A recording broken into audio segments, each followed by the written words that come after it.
Hello दोस्तों, आइए फिर से हमारे चैनल मातृ बी ब्लॉग्स में आप लोगों को स्वागत करते हैं। अभी बताएंगे कि राजमा की खेती कैसे करें, किस प्रकार खेती करें कि उसका ग्रोथ अच्छा रहे और फसल में पैदावार अच्छा हो। राजमा की खेती कैसे करें जिसे इंग्लिश में किडनी बीन कहते हैं। जैसे कि आप लोग जानते हैं, राजमा एक बहुत ही अच्छी फसल है और अच्छी फसल होने के साथ साथ ये दलहन में भी मशहूर है।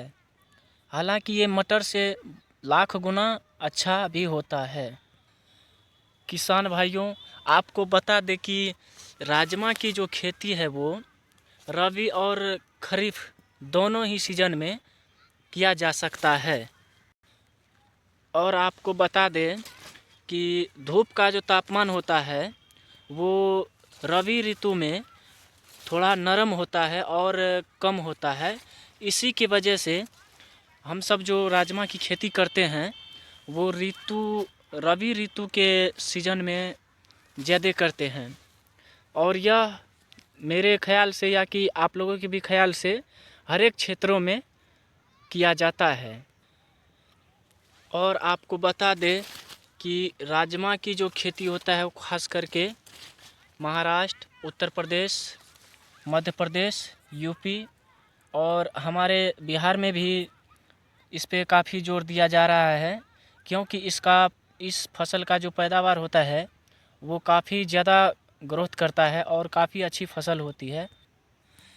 तो किसान भाइयों, आपको बता दें कि आप अगर राजमा की खेती करते हैं तो आपको राजमा की वैरायटी का जानना सबसे महत्वपूर्ण माना जाता है, क्योंकि आप जो खेती करेंगे तो उसके लिए वैरायटी होना ज़रूरी है कि आप जो राजमा खेत में बोएंगे किस वैरायटी का बोएंगे जो आगे चलकर वो अच्छा उपज देगी। तो दोस्तों, उत्तर प्रदेश की राजमा की फसल की बात करें तो यजीवार 137 होता है और मालवी राजमा 137 की भी आप बुआई कर सकते हैं जो अच्छे फसल पैदावार करते हैं। और आपको बता दे रहे हैं कि जो महाराष्ट्र के हैं वो वरुण HPR 35 का भी इस्तेमाल कर सकते हैं। ये जो हम बोले अभी ये राजमा का साइज बता रहे हैं। जो बिहार के हैं वो राजमा की जो पहचान कर सकते हैं IPR 964 की बुआई कर सकते हैं। ये हमारे बिहार में बहुत अच्छी उपज देती है। आपको बता दें कि राजमा की जो खेती होता है वो खास करके रबी ऋतु में ही क्यों होता है, क्योंकि इस समय जो होता है धूप का टेम्परेचर वो 27 से लेकर के 25 या 22 के अंदर में ही रहता है, जिसके कारण जो है जलवायु भी ठंडी रहती है। और आपको एक बात बता दें, अगर आप राजमा की खेती करते हैं तो इस खेत के अंदर में जिस खेत में आप खेती कर रहे हैं राजमा की, उस खेत में पानी नहीं लगना चाहिए। और हाँ, पानी नहीं लगना चाहिए इसलिए कि एक तो मानकर चलिए ऊपर से पाला गिरता ही है, अगर नीचे में पानी रहेगा तो वो पौधे गल जाएंगे। पाला उसी को कहते हैं, जैसे मानकर चलिए आलू में पाला लग जाता है आलू में, उसी तरह से इसमें भी पाला लगने का डर रहता है, इसीलिए पानी से दूर रखना चाहिए।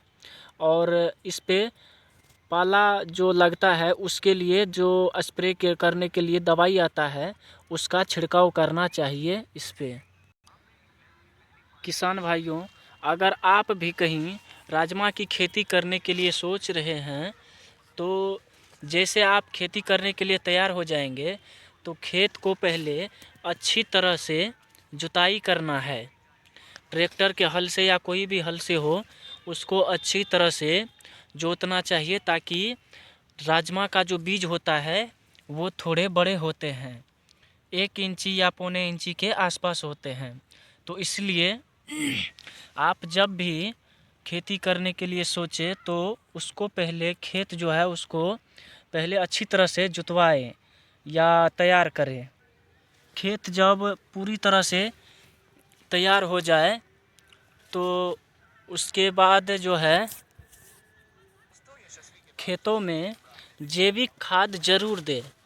जैविक खाद तो आप भी जानते होंगे कि गोबर को इकट्ठे करके कुछ दिनों के लिए छोड़ दिए जाते हैं गड्ढे में या सीमेंट के बने हुए नादों में। फिर जब वो सड़ जाता है पूरी तरह से खाद की तरह हाथों में आने लगता है, जैसे हम बुआई कर सके उस तरह बन जाता है, तो फिर आप उसको खेतों में यूज कर सकते हैं। तो उसको जैविक खाद कहते हैं, क्योंकि ये हमारे यूरिया, डीएपी, पोटाश ये सब जो होता है ज़्यादा असर करता है जैविक खाद। और जिस खेत में जैविक खाद हो और उस खेत में अगर आप राजमा लगा रहे हैं तो बहुत ही बढ़िया परिणाम देखने को मिलेगा। उसमें राजमा का जो है फल भी बड़ा दिखेगा। और आपको एक ख़ास बात बता दे रहे हैं कि अगर आप राजमा की खेती करना चाहते हैं तो आपका समय निर्धारित किया जाता है कि मानकर चलिए अक्टूबर लास्ट अक्टूबर से आप इसकी बुआई कर सकते हैं।